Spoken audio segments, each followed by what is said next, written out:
ഹെനിക്കിൻ, Amstel, shell, ബുക്കിംഗ്.com, Philips, ING ഈ ബ്രാൻഡ്സുകൾക്ക് എന്താണ് common ആയിട്ടുള്ളത്? They all are from Netherlands.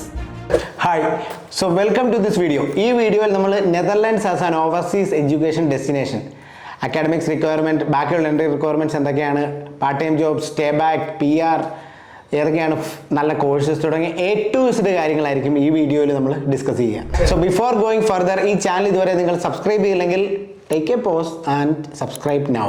So starting with why Netherlands. International എഡ്യൂക്കേഷന് എന്തുകൊണ്ട് Netherlands choose ചെയ്യണം? Reason number 1, high quality education. ഒരു study abroad destination തിരഞ്ഞെടുക്കുമ്പോൾ ആ പേര് ഫസ്റ്റ് വേർഡ് തന്നെ സ്റ്റഡിയാണ്. സോ സ്റ്റഡിയുടെ ക്വാളിറ്റിയിൽ ഒരു കോംപ്രമൈസും ഇല്ലാത്തൊരു കൺട്രിയാണ് നെതർലാൻഡ്സ്. അത് വേൾഡ് റാങ്കിങ്സ് എടുക്കുകയാണെങ്കിൽ അവിടെ എവിഡൻ്റ് ആണ്. അതായത് ലേറ്റസ്റ്റ് QS റാങ്കിങ് 2025 പ്രകാരം വേൾഡിലത്തെ ടോപ്പ് 250 റാങ്കിങ് എടുക്കുകയാണെങ്കിൽ അതിനകത്തൊരു 10 എണ്ണം ഡച്ച് യൂണിവേഴ്സിറ്റീസ് ആണ്. Reason number 2, highly industrialised and tech savvy nation. Land area വളരെ കുറച്ചേ ഉള്ളൂ. 50% മാത്രമാണ് സീ ലെവലിൻ്റെ ആ ഒരു ലെവലുള്ളത്. 17% ബിലോ സീ ലെവലാണ്. എന്നിട്ട് പോലും ആ രാജ്യം ഹൈലി ഇൻഡസ്ട്രിയലൈസ്ഡ് ആണ്. ഏതെല്ലാം സെഗ്മെൻറ്റിൽ ടെക് ഇൻവോൾവ് ചെയ്യാവോ ആ ടെക് സെഗ്മെൻറ്റിലെല്ലാം തന്നെ ഹൈലി ഇന്നോവേറ്റീവ് കൺട്രിയും കൂടാണ്. Reason number 3, multi cultural environment. Netherlands highly welcoming ആയിട്ടൊരു കൺട്രിയാണ്. അത് അവിടുത്തെ ടൂറിസം ആൻഡ് ഹോസ്പിറ്റാലിറ്റി സെഗ്മെൻറ്റിൽ തന്നെ എവിഡൻ്റ് ആണ്. 90% ഓഫ് ദ പോപ്പുലേഷൻ ഇംഗ്ലീഷിൽ വളരെ കംഫർട്ടബിൾ ആണ്. ഡച്ച് ലാംഗ്വേജ് അവരുടെ മദർ ടങ് ആയിട്ട് പോലും ഇൻ്റർനാഷണലി പോകുന്ന സ്റ്റുഡൻസിന് അവിടെ ഒരിക്കലും ഒരു ലാംഗ്വേജിൻ്റെ ബാരിയർ ഫേസ് ചെയ്യേണ്ടി വരാറില്ല. Reason number 4, quality of life.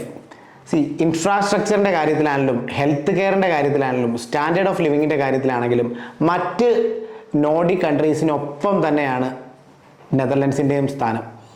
ലോകത്തിൽ കിട്ടാവുന്നതിൽ ഏറ്റവും ബെസ്റ്റ് ആയിട്ടുള്ള ലിവിങ് കണ്ടീഷൻസ് ആണ് നെതർലാൻഡ്സിലുള്ളത്.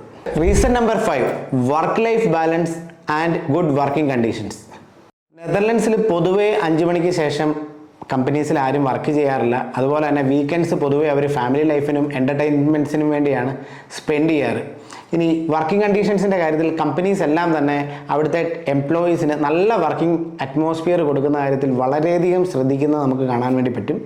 ഇനി അതിനോടൊപ്പം തന്നെ പറയേണ്ടതാണ് പെയ്ഡ് വെക്കേഷൻസ്. അതായത് അവരുടെ ആ ഒരു വർക്ക് പോലെ തന്നെ അവരുടെ ആ ഒരു ബാക്കിയുള്ള ഏരിയാസ് ഓഫ് ലൈഫും കൂടെ, എൻ്റർടൈൻമെൻറ്റ്, ത്രില്ല്, ഫൺ, ആ ഒരു കാര്യത്തിനും കമ്പനീസ് വളരെയധികം പ്രാധാന്യം കൊടുക്കുന്നുണ്ട്. അതുകൊണ്ട് തന്നെയാണ് പെയ്ഡ് വെക്കേഷൻസ് നെതർലാൻഡ്സിൽ വർക്ക് ചെയ്യുന്ന എംപ്ലോയീസിന് കമ്പനീസ് കൊടുക്കാറ്. So moving to the second segment, top industries in Netherlands. ഈ ലിസ്റ്റിൽ ടോപ്പിൽ നിൽക്കുന്നത് എനർജി ആൻഡ് സസ്റ്റൈനബിലിറ്റി ആണ്. നമ്മൾ നെതർലാൻഡ്സ് ഒന്ന് ക്ലോസ് ആയിട്ട് ഒബ്സർവ് ചെയ്താൽ മനസ്സിലാകും, വാട്ടർ ബോഡിയായി ലോക്ക്ഡ് ആയിട്ടുള്ളൊരു സ്ഥലമാണ്. സോ അവിടെ നല്ല ക്ലീൻ വാട്ടർ അവൈലബിൾ ആക്കുക എന്ന് പറഞ്ഞാൽ കുറച്ച് ടയർസം ടാസ്ക്കാണ്. സോ അവിടുത്തെ 65% വേസ്റ്റും അവർ റീസൈക്കിൾ ചെയ്ത് യൂസ് ചെയ്യുന്നു എന്നുള്ളതാണ് ഏറ്റവും ഇൻട്രസ്റ്റിംഗ് ഫാക്ട്. സോ അതുകൊണ്ട് തന്നെ എനർജി യൂസേജും സസ്റ്റൈനബിലിറ്റിയുടെയും കാര്യത്തിൽ വേൾഡ് ലീഡർ തന്നെയാണ് Netherlands. So next, engineering and technology, business and finance, tourism and hospitality, health and life sciences. Moving to the segment number 3, education system in Netherlands. നെതർലാൻഡ്സിൽ higher education ഉള്ള ഇൻസ്റ്റിറ്റ്യൂഷൻസിനെ 4 category ആയിട്ടാണ് classify ചെയ്തിരിക്കുന്നത്. Research universities, university of applied sciences, institute of international education and university colleges. Bachelors പ്രോഗ്രാമിൻ്റെ duration വരുന്നത് 3 to 4 year ആണ്. മാസ്റ്റേഴ്സിൻ്റെ 1 to 2 year ആണ്. PhDs above 3 years. നമുക്ക് പോപ്പുലർ പ്രോഗ്രാംസ് ഏതൊക്കെയാണെന്ന് നോക്കാം. Agriculture, arts and design, logistics, sustainable energy, engineering and tech.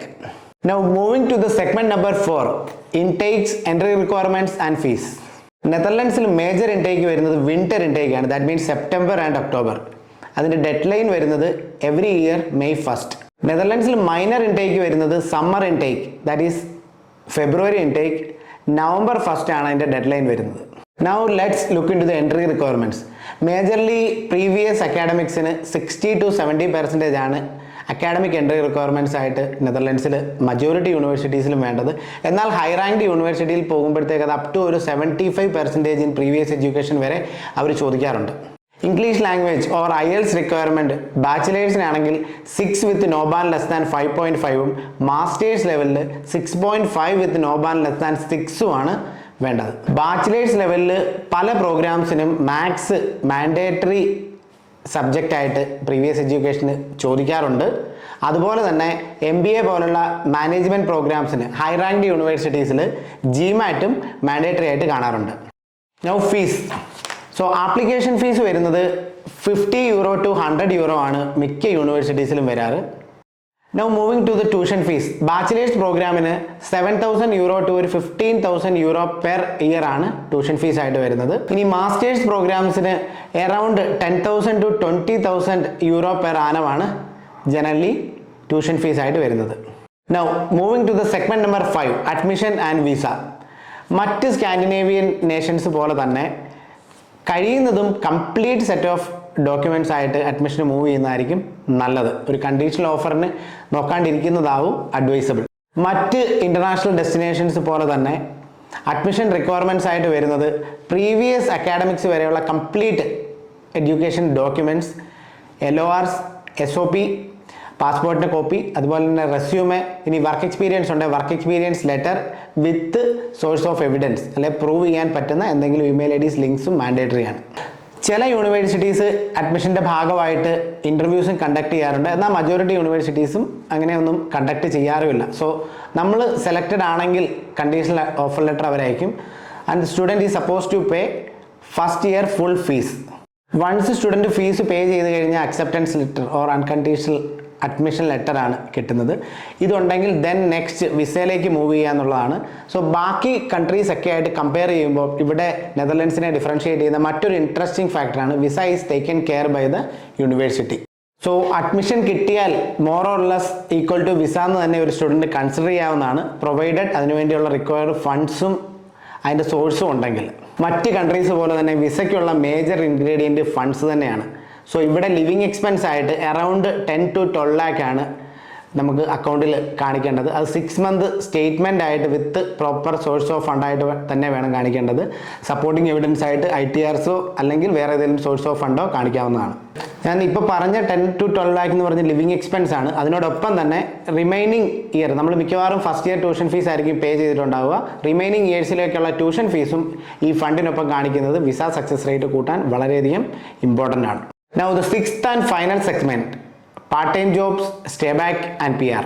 നെതർലൻഡ്സിൽ part time job international സ്റ്റുഡൻസിന് allowed ആയിട്ടുള്ളത് 16 hours per week ആണ്. അതിൽ നിന്ന് തന്നെ എവിഡൻ്റ് ആണ് നെതർലൻഡ്സിൽ ഇൻ്റർനാഷണൽ സ്റ്റുഡൻസ് കൂടുതലും സ്റ്റഡീസിൽ റിസർച്ചിൽ ഫോക്കസ് ചെയ്യാനാണ് അവിടുത്തെ ഗവൺമെൻറ്റും യൂണിവേഴ്സിറ്റീസും ആഗ്രഹിക്കുന്നത്. അതുപോലെ സ്റ്റേ ബാക്ക് 1 year ആണ് വരുന്നത്. അത് ഡച്ച് ടേംസിൽ പറയുകയാണെങ്കിൽ ഓറിയൻറ്റേഷൻ എന്നുള്ളതാണ് അതിൻ്റെ official time. Now coming to PR. മറ്റ് യൂറോപ്യൻ കൺട്രീസിലെയൊക്കെ പോലെ തന്നെ 5 years ഒരു ഫുൾ ടൈം വർക്ക് പെർമിറ്റിൽ നെതർലൻഡ്സിൽ നിൽക്കുകയാണെങ്കിൽ PR-ന് എലിജിബിൾ ആവുന്നതാണ്. ഇതിൽ എഡ്യൂക്കേഷൻ്റെ പീരീഡിൻ്റെ ഹാഫും കൺസിഡർ ചെയ്യുന്നുള്ളത് ഒരു ഇൻട്രസ്റ്റിംഗ് പോയിന്റ് ആണ്. ഫോർ എക്സാമ്പിൾ 2 year മാസ്റ്റേഴ്സ് എടുക്കുന്ന ഒരു സ്റ്റുഡൻറ്റിന് 1 yearഉം ഈ പീരീഡിനൊപ്പം കൗണ്ട് ചെയ്യും. വേൾഡിലുള്ള മറ്റ് ഫേമസ് സ്റ്റഡി അബ്രോഡ് ഡെസ്റ്റിനേഷൻസിനെ കുറിച്ച് ഇൻഡെപ്ത് ലെവലിൽ ഒന്ന് റിസർച്ച് ചെയ്തിട്ട് ഒരു ഇൻഫോംഡ് ഡിസിഷൻ എടുക്കാൻ ആഗ്രഹിക്കുന്ന ഒരു സ്റ്റുഡൻ്റ് ആണെങ്കിൽ you can definitely look into our channel playlist.